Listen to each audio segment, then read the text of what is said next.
Saya sempat tidak terlalu perhatian dengan masalah virus corona, kecuali yang berkaitan dengan masalah agama, khususnya tentang hadis seputar obatnya, doa dan zikir penangkalnya, serta beberapa tips duniawi untuk menjaganya. Mungkin karena saat itu corona belum hadir di Indonesia. Beritanya masih sekitaran Cina. Isinya tentang perjuangan pemerintah dan tenaga medis melawan corona di sana. Itu tergambar dari foto wajah tenaga medis yang memerah bekas masker dan kacamata. Saya hanya sebatas mengerti betapa beratnya tugas mereka. Saya sempat jengkel saat melihat video warga Iran yang menjilati pagar kuburan dan membaca tulisan tentang rakyat Italia yang dinilai sangat meremehkan. Tapi itu pun hanya sambil lalu karena positif pertama di Indonesia pun belum kedengaran. Tanggal 2 Maret 2020 yang ditakutkan pun terjadi. Pasien corona pertama di Indonesia diumumkan oleh Presiden Jokowi.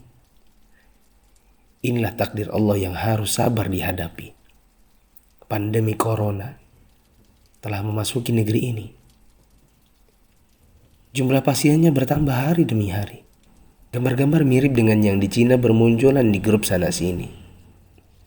Ada bekas alat pelindung diri tergurat di pipi. Tenaga medis bicara dengan kertasnya. Kami kerja untuk kalian, mohon kalian tetap di rumah untuk kami. Ada juga yang bunyinya, haus, ingin minum, tapi gak berani.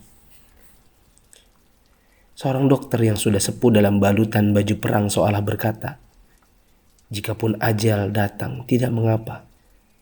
Karena raga yang sudah tua ini memang harus ikut berjuang, tidak hanya bisa berdiam diri.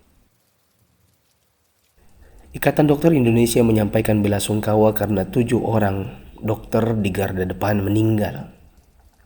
5 dari mereka wafat karena tertular virus ini. Seorang dokter muda hanya berdiri di luar pagar saat menemui keluarganya karena takut membawa virus dari luar. Meskipun foto ini aslinya dari Malaysia. Ternyata APD medis harganya sangat mahal. Dan sekali pakai saja.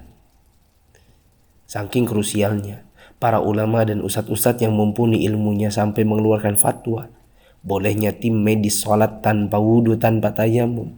Lantaran pelindung dirinya tidak boleh sembarang dibuka. Tak hanya itu, ada juga fatwa sahnya sholat meskipun ada najis. Karena baju medis ini bukan baju biasa.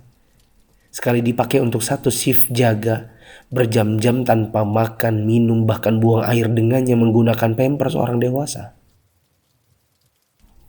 Bayangkan lagi jika dokter dan perawat wanitanya adalah ibu atau saudari kita yang sedang mengalami datang bulan. Dan lagi deras-derasnya.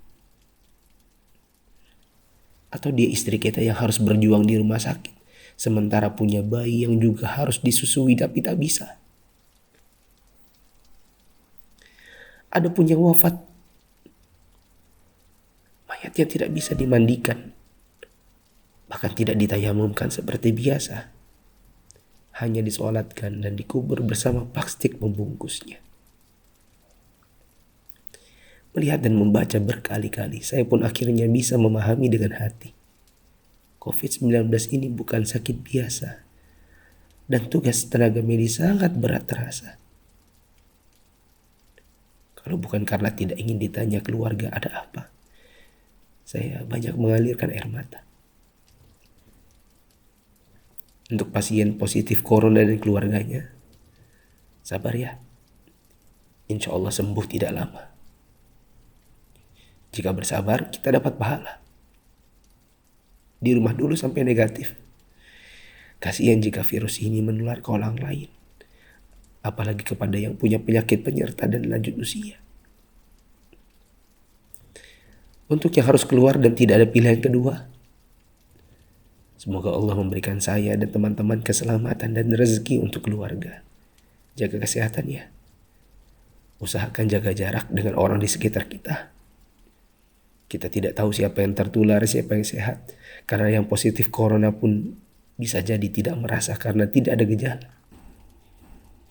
Untuk yang masih abai dari solidaritas bersama, Saya ingin mengetuk pintu hati dan meminta waktu teman-teman sebentar saja. Yuk kita berpikir bersama. Jika teman-teman menggunakan media sosial atau punya kotak kaca media massa, teman-teman pasti sudah mendengar berbagai penjelasan wabah yang melanda. Pemerintah, dokter, para pakar sudah bicara, dari wawancara hingga rekaman video HP sederhana. Para ahli statistika mengemukakan data dengan tabel, grafik, dan semua media yang mereka punya. Teman-teman pun tinggal ketik halo di WA COVID-19 dan bertanya dengan input satu huruf saja. Jika data itu jelimet untuk dibaca, mungkin teman-teman bisa nonton versi kartunnya. Semua tenaga sudah dikerahkan oleh berbagai kalangan untuk membuka mata hati kita. Jika tidak ada waktu untuk membaca, meme korek api pun sudah tersebar di mana-mana. Sampai-sampai ada yang berpikir, mungkin kalau simulasi penularan virus corona ini pakai video game, barulah anak muda yang meremehkan corona akan mengerti dan percaya. Mereka pun membuatkan potongan video gamenya. Artinya, jika usaha seperti ini masih belum menyadarkan kita, entah dengan cara apa lagi. Apakah tongkrongan kita butuh ditembaki dengan gas air mata baru kita mau meninggalkannya? Pemerintah tidak minta uang dari kita. Mereka hanya ingin kita mengikuti arahan mereka. Untuk yang menimbun dan menipu, semoga Allah memberikan teman-teman hidayah dan memaafkan dosa-dosa kita semua. Dan menimbun barang yang dibutuhkan masyarakat saat masa sulit itu termasuk dosa. Rasulullah SAW bersabda, la yahtakiru illa khati. Tidaklah menimbun barang kecuali orang yang berdosa. Terlebih lagi bila menipu dan berdusta.